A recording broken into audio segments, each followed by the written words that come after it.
Hello students, good afternoon to all of you. Today I have got for you yet another important lesson that is incorporated or included in your syllabus as textual grammar. And the lesson is on phrase, clause and sentence. First of all, I am taking phrase. As you can see, phrase is a group of words. It has no subject and verb combination, and it has incomplete sense. So, a phrase consists of a group of words. It is a part of a larger sentence, part of a large sentence. It works as a single unit in a sentence which has no subject or verb and which has incomplete sense. Now let us take some examples here. Suppose my best friend,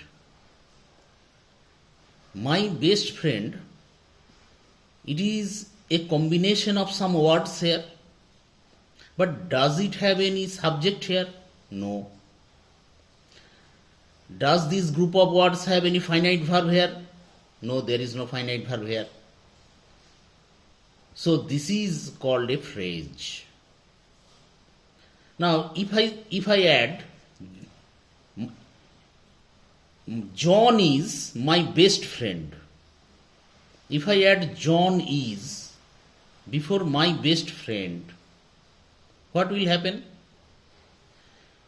Then it will also be a group of words which has a subject John, which has a finite verb is, and which has a complete sense and complete meaning.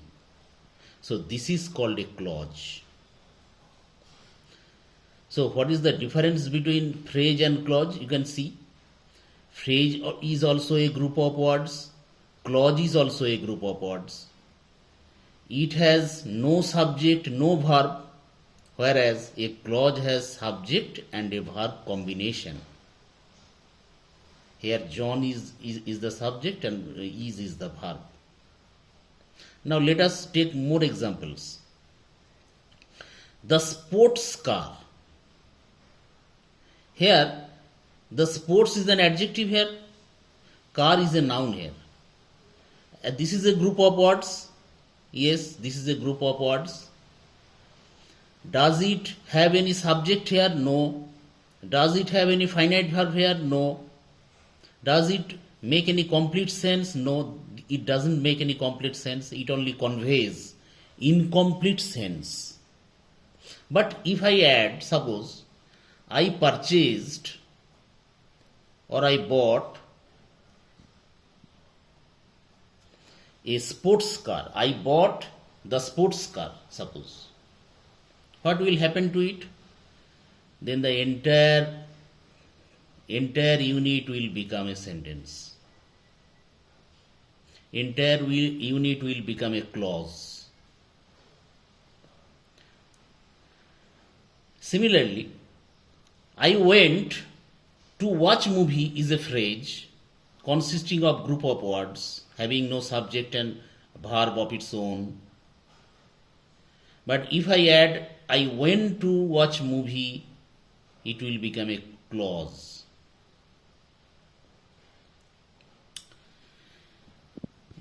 On the table is a phrase. On the table is a phrase consisting of group of words.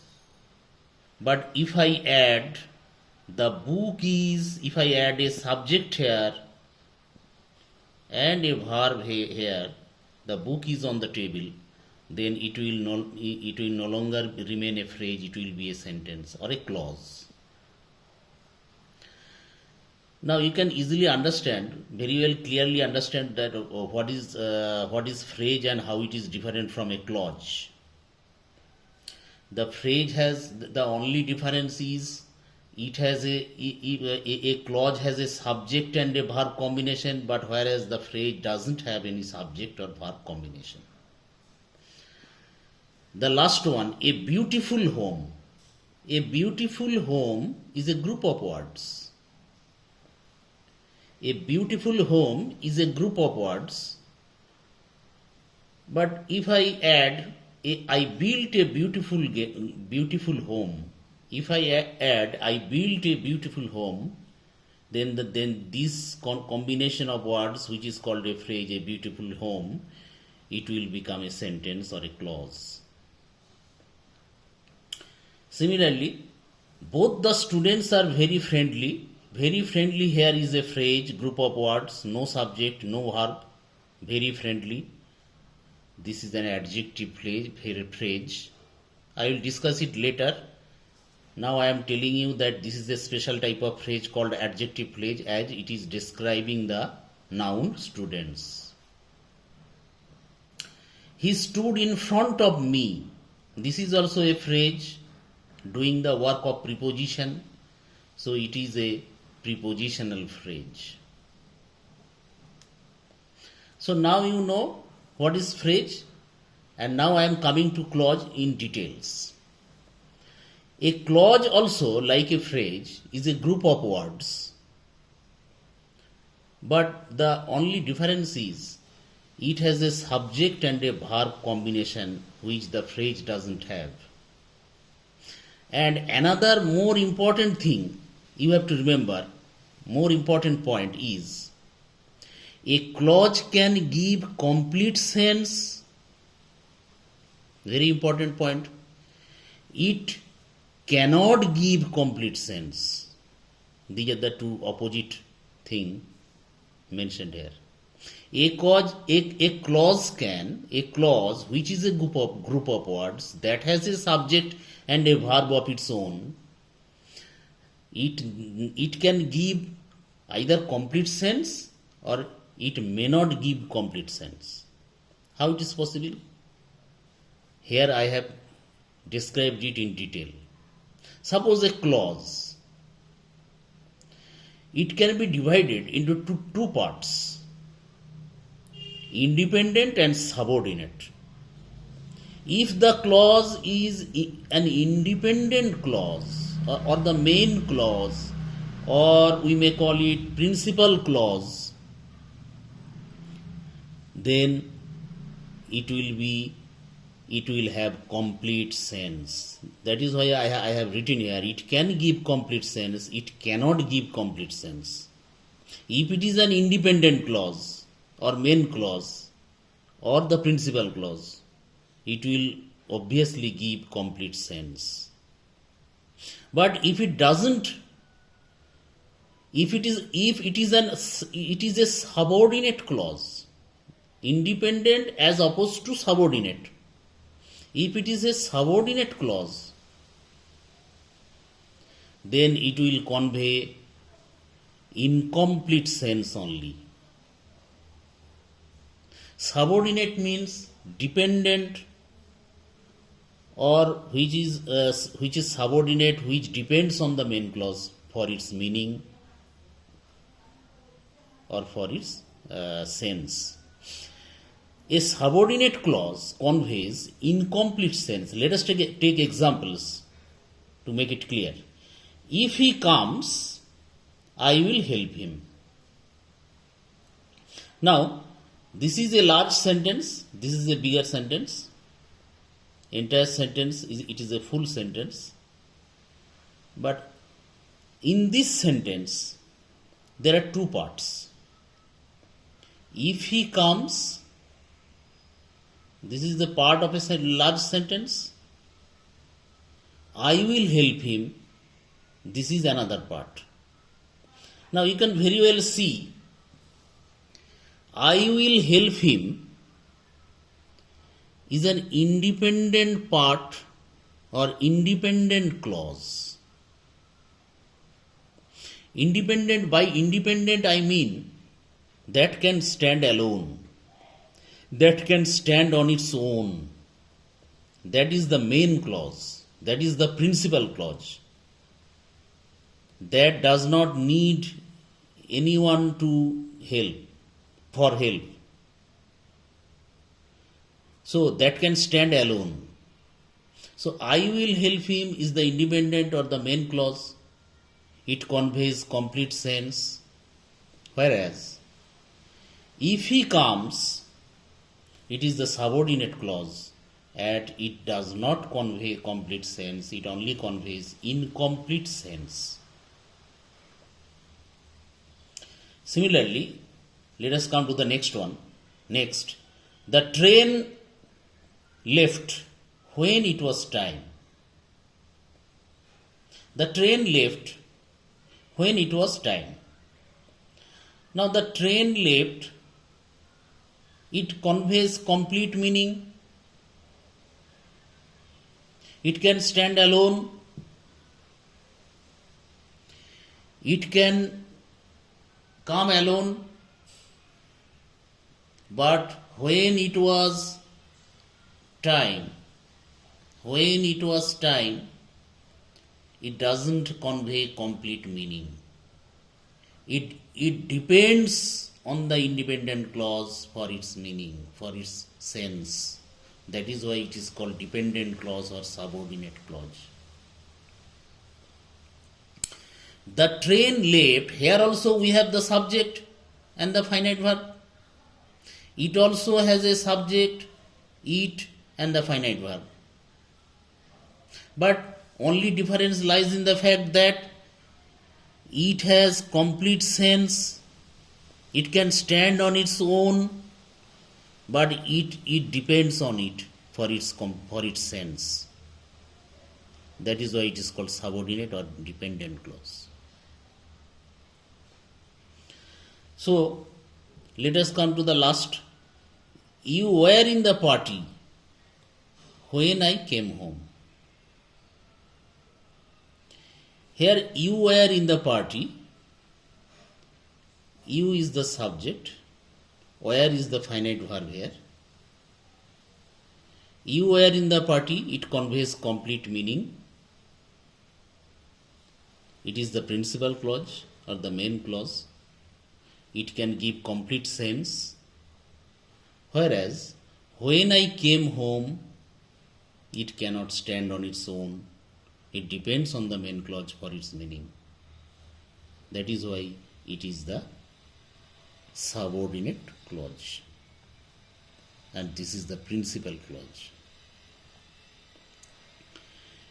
Before you go to bed, you have to finish your work. Now, before you go to bed, you have to finish your work. Here is a subject and a finite verb. Here also you have a subject and a finite verb. But this also has a meaning of its own.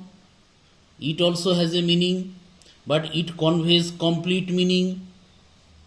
That is why it is a main clause or independent clause. You have to finish your work, but here it doesn't convey complete meaning. It only conveys incomplete sense. Before you go to bed.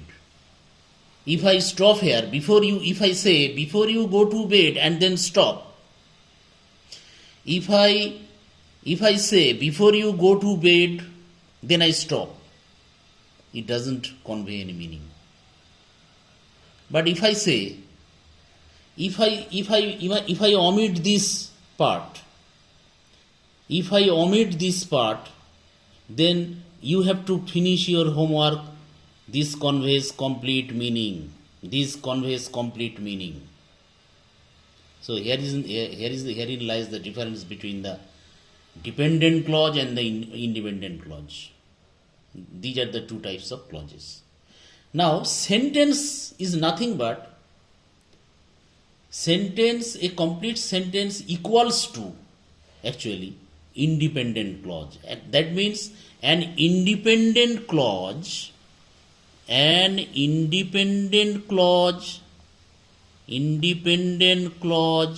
equals to a sentence.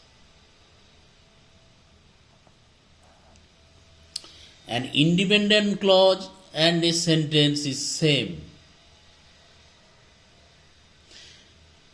A sentence also is a group of words like a clause. It also has a subject and a verb combination like a clause has subject and verb combination. But here it can give the complete sense.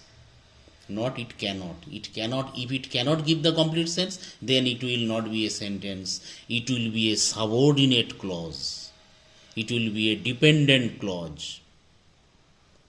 So a sentence is as good as an independent clause. It gives complete sense. A sentence has subject and verb combination. Sometimes the subject can be expressed, clearly expressed. Sometimes it is understood or omitted. It is not necessary that all the time subject can be clearly expressed, is clearly expressed. Sometimes the subject can be clearly expressed, sometimes it is omitted or understood.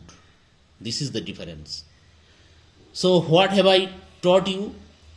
Today, in this lesson, I told you the difference between phrase, clause and a sentence. And I told you that all these are group of words. But the only difference between phrase and clause is it doesn't have any subject and finite verb, whereas a clause has a subject and a verb combination. It has incomplete sense. Here the case is it can give both complete and incomplete sense. It is a unit of a sentence, small unit of a sentence. It is also a part of a larger sentence. And so far as independent clause is concerned, an independent clause, as I have told you, it is as good as a sentence. It equals to a sentence. Just like sentence, it has all the features. So this is the comparison between these three: phrase, clause, and sentence. In my next videos, I will discuss more about different types of phrases, different types of clauses in details. Till then, goodbye.